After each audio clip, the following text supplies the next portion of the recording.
আমাকে বিবাহ করবে? হ্যাঁ মায়াবী পরী, আমি তোমাকে বিবাহ করে আমার রাজ্যের বহু রানী করতে চাই। কিন্তু তোমার মাথায় এরকম 5টি চুলের বিরোধী কেন? এটা যে শুধু চুল নয়, এই 5টি বিনুনির মধ্যে রয়েছে 5টি অলৌকিক। বাকি চুলগুলোর মধ্যে কি ক্ষমতা রয়েছে ঠাকুমা?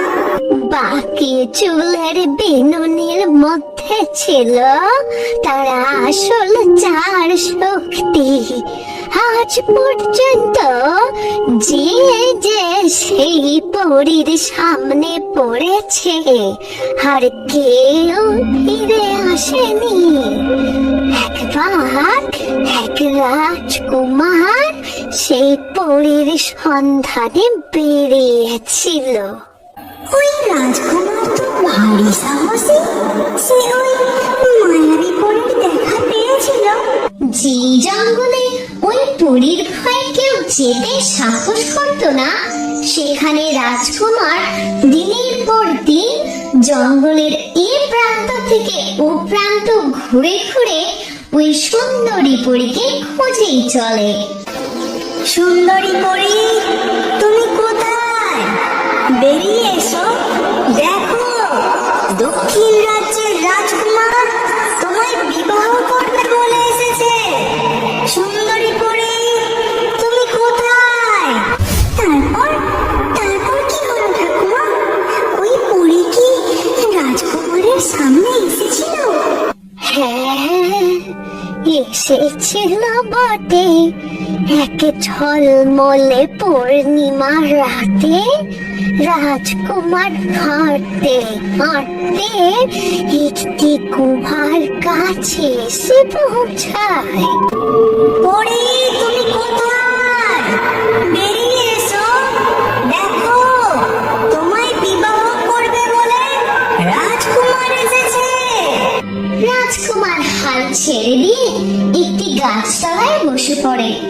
ঠিক তখনই গুহার ভিতর থেকে বেরিয়ে আসে সেই মায়াবী পরী।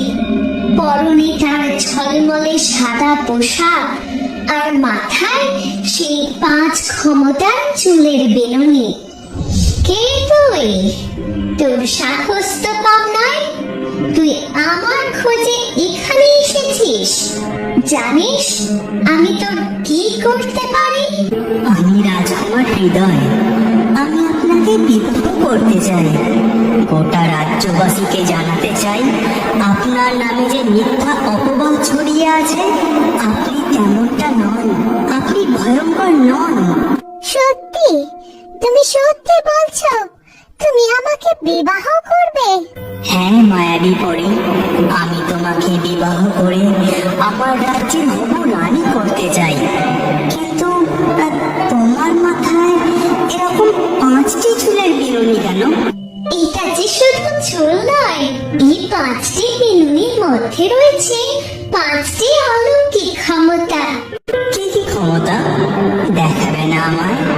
দেখতে চাও? ঠিক আছে, দেখো তবে। এই বিনুনি দিয়ে আমি আগুন জ্বালাতে পারি, যে আগুন আগ্নেয়গিরির থেকেও শক্তিশালী। আর এই বিনুনি দিয়ে আমি ঝড় বৃষ্টি সৃষ্টি করতে পারি। এইভাবে পুরী রাজকুমারকে একের পর এক তার অলৌকিক ক্ষমতার সম্পর্কে বলতে থাকে। 4টি ক্ষমতা শোনার পর রাজকুমার পুরীকে বলে, আর এই বিনুনির কি গুণ? এটা দিয়ে তুমি কি করতে পারো? এই চুলের বিনুনি দিয়ে আমি যে কোনো বস্তুকে সোনায় বদলে দিতে পারি। বাহ, তোমার এই 5 ক্ষমতা সত্যিই সুন্দর, কিন্তু এদের থেকেও যেটি সুন্দর সেটি হলো তোমার রূপ। আমি তোমাকে বিবাহ করতে চাই সুন্দরী পরী। এই কথা শুনে পুরী একটি সাধারণ মেয়ের বেশে ফিরে আসে। তারপর রাজকুমারকে বলে, চলো রাজকুমার, তোমাকে আমার আসল বাসস্থানে নিয়ে যাই। তোমার আসল বাসস্থান সেটা কোথায়? আমি তো এই জঙ্গলে শুধু গাছ আর গাছই দেখেছি। চলোই না, যাচ্ছি। এরপর রাজকুমার পরীর সাথে হাঁটতে থাকে। ধীরে ধীরে সকাল হয়ে যায়। তারপর পরী একটি জায়গায় এসে থেমে যায়। কি হলো পরি, তুমি এখানে দাঁড়িয়ে পড়লে যে? তোমার আসল বাসস্থান কোথায়? এই তো এখানেই, আমরা পৌঁছে গেছি। কিন্তু এখানে তো কিছুই নেই, শুধুই গাছ।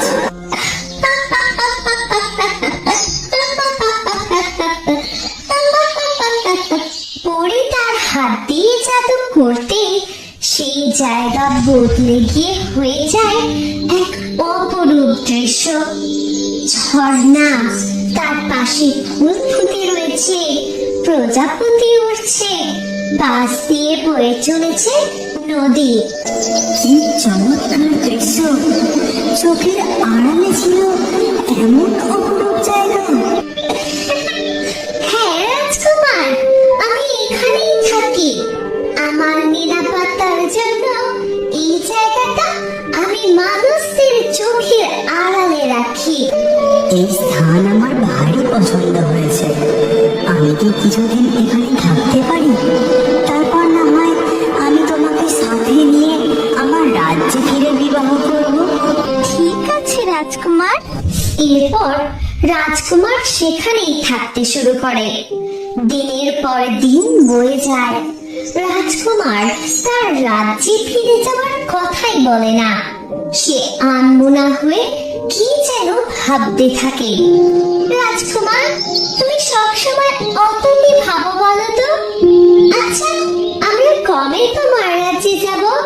ও তেমন কিছু না, আর কয়েকদিনের মধ্যেই আমি তোমার সঙ্গে নিয়ে যাব। আচ্ছা পরি, তোমার ওই চুল দিয়ে ওই পাখিটিকে সোনার বানাতে পারবে? না, আমি পাখিটিকে সোনার করব না। আমি জাদু প্রয়োগ করলে যে ও নির্জীব হয়ে সোনা হয়ে যাবে। আচ্ছা বেশ, তাহলে গাছের ওই আপেলটাকে সোনার করো দেখি। ঠিক আছে, এটা আমি করতে পারি। এই বলে পরী সাধারণ মেয়ের বেশ থেকে পরীর রূপে ফিরে আসে। তারপর তার চুল দিয়ে আপেলটির উপর জাদু প্রয়োগ করতে আপেলটি সোনার হয়ে মাটিতে ঝরে পড়ে। বাহ, দারুণ! কিন্তু একদম আসল সোনা। অন্যদিকে রাজা রণপ্রতাপ তার বড় পুত্রের জন্য ব্যাকুল হয়ে উঠেছেন। আমার বড় পুত্র হৃদয় যে এখনো ফিরল না। দেখি সে তার কাজে সফলতা অর্জন করতে পারেনি। না না, এটা হতে পারে না। আপনি চিন্তা করবেন না পিতা, আমি উত্তরের জঙ্গলে আজই রওনা দিচ্ছি। আমি বড় রাজকুমারকে খুঁজে তাকে সঙ্গে নিয়ে ফিরব। আপনি নিশ্চিন্তে থাকুন। এই কথা বলে ছোট রাজকুমার উত্তরের জঙ্গলের দিকে রওনা দিয়ে দেয়। এরপর ধীরে ধীরে রাত হয়ে যায়। রাতের অন্ধকারে দেখা যায় রাজকুমার হৃদয় মায়াবী পরি আমায় সম্পূর্ণভাবে বিশ্বাস করে তার সাধারণ রূপে নির্ভাবনায় ঘুমাচ্ছে। এই সুযোগ এবার আমি এই কথা বলে রাজকুমার তার ছোঁড়া দিয়ে পরীর জাদুর চুল কেটে নেয়। এবার আমার রাজ্য হয়ে উঠবে পৃথিবীর সর্বশ্রেষ্ঠ শক্তিশালী রাজ্য। শত্রুপক্ষের কোন রাজ্যই এই মায়াবী জাদুর শক্তির মোকাবিলা করতেই পারবে না। এই কথা বলে রাজকুমার হৃদয় সেখান থেকে বেরিয়ে তার রাজ্যের দিকে রওনা দেয়। তারপর ধীরে ধীরে ভোরের আলো ফোটে আর পরীর ঘুম ভাঙতেই, না না না, এ হতে পারে না। রাজকুমার হৃদয় আমার সাথে বিশ্বাসঘাতকতা করলো। আমি তাকে ভালোবেসে বিশ্বাস করেছিলাম, আর তার এই পরিণতি। প্রতিশোধ, প্রতিশোধ! আমি তাকে কিছুতেই ছেড়ে দেব না। তার কোনটা তার রাজ্য ধ্বংস করে দেব। ওদিকে ছোট রাজকুমার নিলয় তার দাদাকে খুঁজতে পাহাড়ি জঙ্গলের মধ্যে এদিকে ওদিকে ঘুরতে ঘুরতে ওই খড়ের গুহার দিকে এগোতে থাকে। পিতা, আমি ফিরে এসেছি। আমার কাজে আমি সফল হয়েছি। এই দেখুন পিতা, সেই মায়াবী পরীর জাদুর চুল। কিন্তু ছোট রাজকুমার নিলয়কে তো তোমার সঙ্গে দেখছি না, তার সাথে তোমার দেখা হয়নি। ভ্রাতা নিলয়, তার সাথে দেখা? কি ব্যাপার পিতাশ্রী, আমাকে খুলে বলুন। ছোট রাজকুমার নিলয় তোমার খোঁজে ওই উত্তরের জঙ্গলে রওনা দিয়েছে। সর্বনাশ!